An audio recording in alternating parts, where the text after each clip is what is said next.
The battle to keep the Epstein files buried is over. Congress voted to release them.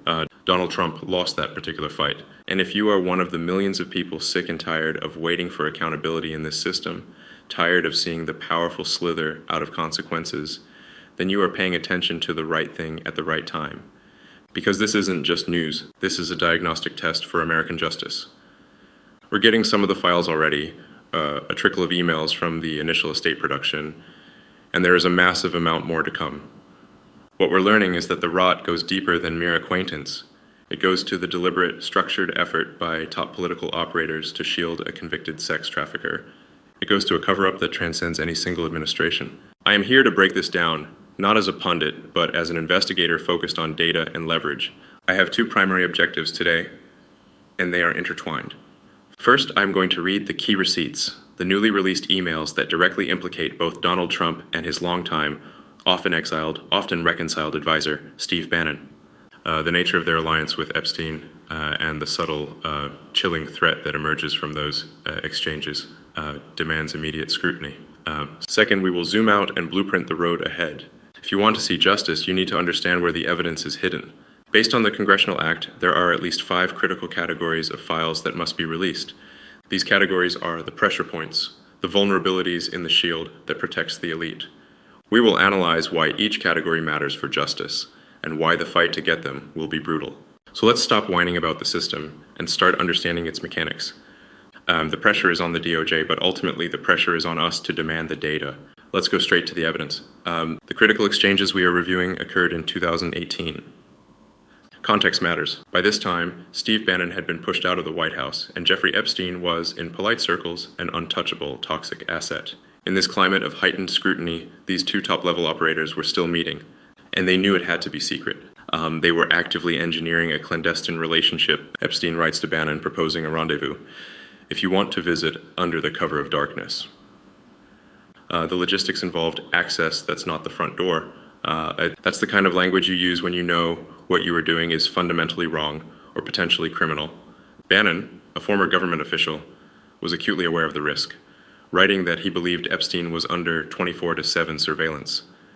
They knew the potential legal exposure, yet they proceeded. This is not casual networking, this is deliberate evasion. And what was the business? The primary objective, as laid out in the emails, was nothing short of a full-scale, aggressive reputation rehabilitation for a convicted sex offender. Bannon, the master political strategist, promised to help Epstein combat the narrative. That narrative, to be clear, was of a rapist who traffics in female children to be raped by the world's most powerful, richest men.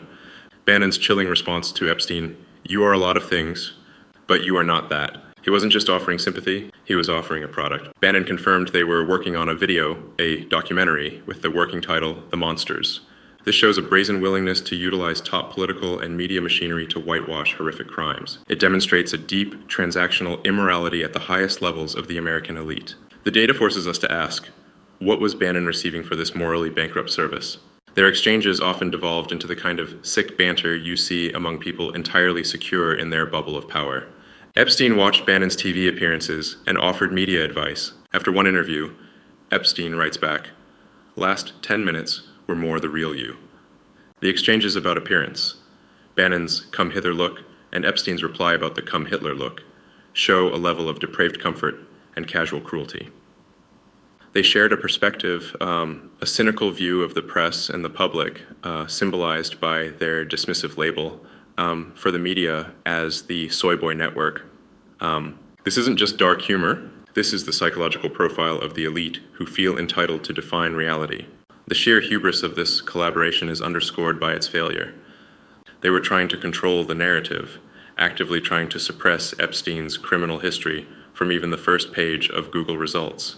Yet, when Michael Wolff's book, Fire and Fury, hit the stands, Epstein panicked. He writes to Bannon that the book mentions me and underage prostitutes.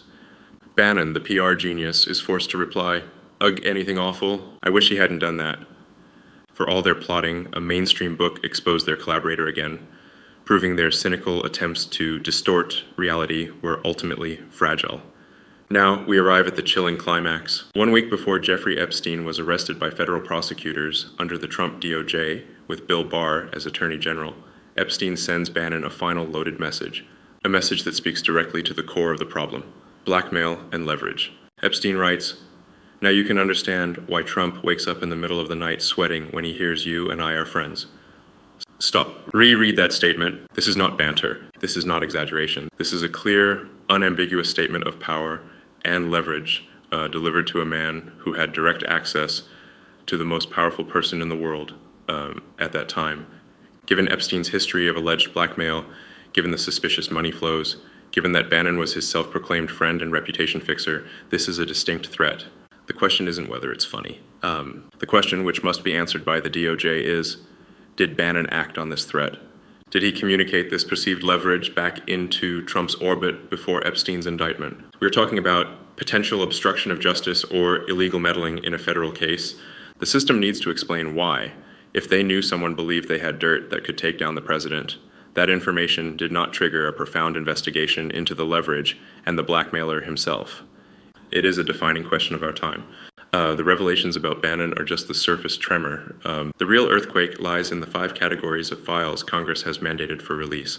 We must view these files not as arbitrary documents, but as structural weaknesses in the foundation of the elite power structure. If we can get this data, we can engineer change. Category 1, the original Florida case, the corrupted foundation. This is the oldest case, focused on Epstein's non-prosecution deal a decade and a half ago. It involves the infamous sweetheart deal under the Bush-era DOJ, brokered by Alex Acosta, later rewarded by Trump with a cabinet post. A judge later ruled this deal was illegal because prosecutors had hidden it from the survivors, violating victims' rights. The question raised by the public is, can anyone be charged for crimes that took place 20 years ago? The answer is yes, sometimes, based on jurisdiction and statute of limitations. But the critical charge here isn't the underlying crime. It's the collusion and corruption that enabled the non-prosecution. Did powerful lawyers like Ken Starr, hired by Epstein, go beyond legal representation and utilize their political connections to pull strings, violate protocol, or threaten? The legal hook here is strong because the case is closed, and the deal itself was ruled illegal. The resistance will be minimal, but the historical exposure of the DOJ will be immense. Category 2 and 3, overarching conduct and other people, the open wounds. These categories cover all of Epstein's subsequent criminal conduct and the full list of people connected to him. We know the DOJ has far more than the emails released from the estate. They have flight logs, metadata, physical evidence, and potential video that Epstein may have deleted. The public asks, how do the elites seem to slither out of going to jail? The answer is precedent. Historically, the law protects individuals who are investigated but not charged, maintaining confidentiality. But here is the critical shift. Congress, spurred by overwhelming public pressure, your pressure, has enacted a new law. They decided that the public import of this case overrides the standard confidentiality rules. We have a different law now. The fight here will be over the definition of open case. If the DOJ claims these files relate to ongoing investigations, they may be able to shield them. This is the first major legal barrier. We must demand comprehensive disclosure of all evidence that could lead to charges against the co-conspirators. This subject is so dense it warrants its own investigation. But let me address the chilling correlation noticed by the public. Isn't it weird that Epstein's French partner, Jean-Luc Brunel, died in a prison in France in the same way that Epstein died in your country? When 2 key figures in a major international criminal conspiracy die by suicide under government watch in separate developed countries, you are no longer dealing with a conspiracy theory. You are dealing with a systemic failure, or worse, a targeted neutralization. We need the data, the full medical reports, the video metadata, the internal investigation reports from the Bureau of Prisons and the Inspector General. The bipartisan consensus in the Senate demanding this review confirms its gravity. And we must know if any government official, regardless of party, took actions that created the conditions for this death. The public deserves to know the identity of the person Epstein felt had the leverage to take down the president. The investigation into his death must confirm whether that leverage was removed violently. This is the hardest material to get, but the most vital for fixing the system. It covers the internal deliberations and actions of the Justice Department itself. The focus is often on the current alleged cover-up by the Trump DOJ, the leniency for Maxwell, the contradicting statements. But this category transcends Trump. The Biden administration's DOJ, under Attorney General Garland, held these files for 4 years and released none of them until legally mandated by Congress. We must review how the Biden DOJ handled the internal investigation into Epstein's death. This is not about party affiliation. It is about accountability for the elite class. We need to know who in either administration, Democratic or Republican, made the decisions to withhold, delay, or downplay this information. We need to identify the specific officials who decided that secrecy was preferable to justice. This fight is for the soul of the Department of Justice. The Bannon emails are a clear warning. They show that political power was mobilized to protect a monster.